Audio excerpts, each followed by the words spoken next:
पूर्वतन मंत्री तुषारकांति बेहरा 1,40,40,00,000 साइबर ठके अभियोग 7 अंतरराज्य साइबर ठग गिरफ। कर्नाटक और तमिलनाडु विभिन्न स्थानों 7 साइबर ठकों को गिरफ कर पुलिस।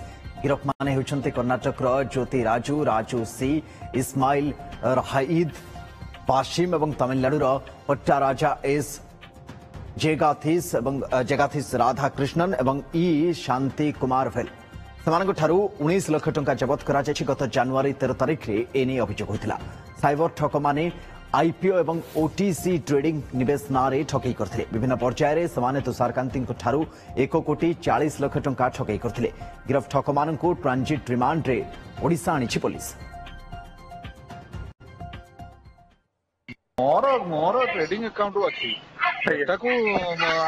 यूज करती विभिन्न जगह क्यूमुलेटिव है मुझे शुणिली से कौन 1.5 कोटी खंडे ये से सांग जी ये करते मुझे पचारि से फोन उठेनी आकाउंट रे मो ना जो अच्छी आसी मो कथा बुझे तो हाँ तेणु साइबर क्राइम दिन दिन प्रत्येक दिन किसी लोक धरसी जो जोटा ठकई 1.4 करोड़ गोटे आप ठकई तो ताकू आम जो केसटा रजिस्टर करके आम जो अकाउंट चेक कलु को अकाउंट रे जाइए तो आम पाखु पाखापाखि 7टी अकाउंट बाहरला भारतर विभिन्न प्रांतर से अकाउंट एवं से अकाउंट रे पैसा सब डिपोजिट होती से 7 जन को अरेस्ट कर तार 15 लाख टंका फ्रीज कर 4 लाख टंका अकाउंट रू रिकवरी कर टीम आउे जीवे एवं जाइकी बाकी जो अकाउंट गुड़ा अच्छी सब वेरीफाई करेंगे और